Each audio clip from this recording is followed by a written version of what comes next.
कुपवाड फाटा ते लक्ष्मी मंदिर रोड नव्याने करण्यात येतोय। या रस्त्याचे काम निकृष्ट दर्जाचे केले जाते।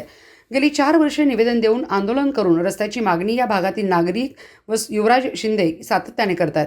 सार्वजनिक बांधकाम विभागाकडून 4 कोटी मंजूर झाल्यानंतर या कामाला सुरुवात झाली। या ठिकाणी सखोल भाग आहे, त्यामुळे यापूर्वी या ठिकाणी पावसाचे 2 फूट पाणी साचून राहत होते। याचा विचार न करता रस्त्याची नव्याने 1.5 ते 2 फूट उंची वाढवली गेली आहे। त्यामुळे या भागातील शेकडो व्यावसायिकांच्या दुकानात व रहिवाशांच्या घरात पाणी शिरणार आहे। याचे कोणतेही नियोजन केले गेलेले नाही। रस्त्याचे काम अत्यंत निकृष्ट पद्धतीने चालू आहे। दोन्ही बाजूला गटार मंजूर नाही, त्यामुळे भविष्यात या ठिकाणी 3 ते 4 फूट पाणी लोकांच्या घरात साचणार आहे। हे गांभीर्य ओळखून या भागातील सर्व ज्येष्ठ नागरिक, महिला यांनी युवराज शिंदे यांच्याबरोबर चर्चा करून मीटिंगचे नियोजन केले। सार्वजनिक बांधकाम विभागातील अधिकारी, महापालिकेचे अधिकारी यांना वेळ मागितला, कामाच्या ठिकाणी व्हिजिट करण्यास सांगितले। मात्र अधिकाऱ्यांनी उडवाउडवीची उत्तरे देऊन येण्याचे टाळले। 2 दिवसानंतर परत वेळ ठरली। सकाळी 11ला दिलेली वेळ दुपारी 1 पर्यंत सार्वजनिक बांधकामाचा एकही कर्मचारी उपस्थित राहिला नाही। महापालिकेचे काही कर्मचारी येऊन आमच्या हातात नाही असे उत्तर देऊन निघून गेले। त्यामुळे या भागातील सर्व नागरिक संतापलेत।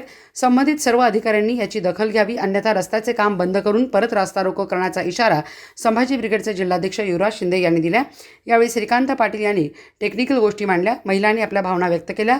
रमाकांत घोडके, डॉक्टर केशव वेलणकर, वर्धमान उपाध्यक्ष प्रकाश गुरव, विनायक ओगले, राजू राजपूत, विजयकुमार महाजन, प्रमोद वळगावे, गिरीश राजपूत, प्रकाश चौगुले, विश्वास माने, बापूसाहेब पाटील, विजया दाभोळे, स्वाती यादव, अर्पणा माने, वैशाली भस्मे, ऋतुजा माने, प्रीती जवळे, आदिनाथ आतणे, विशाल घोरपडे, दिलीप शेंडे, MV जाधव, श्रीकांत पाटील, तातोबा बंडगर, जयंतराव मोरे, डॉक्टर गणेश चौगुले व परिसरातील ज्येष्ठ नागरिक व महिला भगिनी मोठ्या संख्येने उपस्थित होत्या।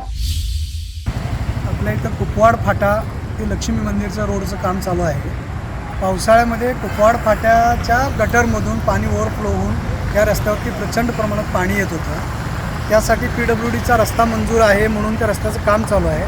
पण टेक्निकली बघायला गेलं तर रस्त्याची उंची वाढवायच्या अगोदर पाण्याचं निर्गतीकरण करणं सगळ्यात महत्त्वाचं होतं। पण पाण्याचा विशेष बाजूला ठेवून रस्त्याचं काम चालू आहे आणि त्या पाण्याचं निर्गतीकरण कसं करणार आहेत की कोणी PWDचे किंवा महापालिकेचे अधिकारी सांगू शकत नाही आहे। कोणी व्हिजिट द्यायला तयार नाही आहे। रस्त्याचं काम मात्र चालू आहे आणि चुकीच्या पद्धतीचं काम चालू आहे असं आमचं नागरिकांचं मत आहे। तर प्रथमतः पाण्याचे प्रोव्हिजन काय करणार आहेत? पाणी येणारं पावसाचं पाणी आणि गटारीचं ओव्हरफ्लो पाणी, त्या पाण्याच्या निर्गतीकरण केल्यावरच रस्त्याचं काम करावं, अन्यथा या रस्त्याचा काही उपयोग नाही असं आमचं ठाम मत आहे। आज या ठिकाणी लक्ष्मी मंदिर जो रस्ता गेले 4 वर्षे झालं सातत्याने या भागातील नागरिक आंदोलन करत आहेत। PWD मार्फत जो रस्त्याचं काम चालू आहे ते अतिशय निकृष्ट दर्जाचे आहे।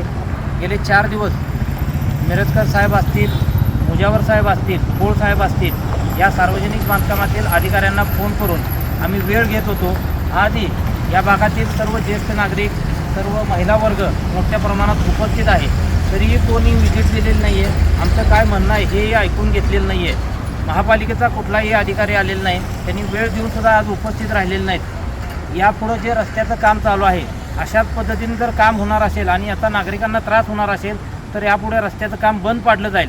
त्यामुळं येणाऱ्या 2 दिवसात सर्व अधिकाऱ्यांनी याची दखल घ्यावी आणि निकृष्ट पद्धतीनं जे काम चालू आहे ते आधी तुर्तास बंद करावं आणि जो पाण्याचा निचऱ्याचा प्रश्न आहे या बाजूला, दोन्ही रस्त्याच्या बाजूला गटारीची सुविधा उपलब्ध करून द्यावी आणि मगच रस्त्याचं काम चालू करावं, अन्यथा रस्ता रोको केला जाईल हा सर्व नागरिकांच्या वतीने इशारा देतो।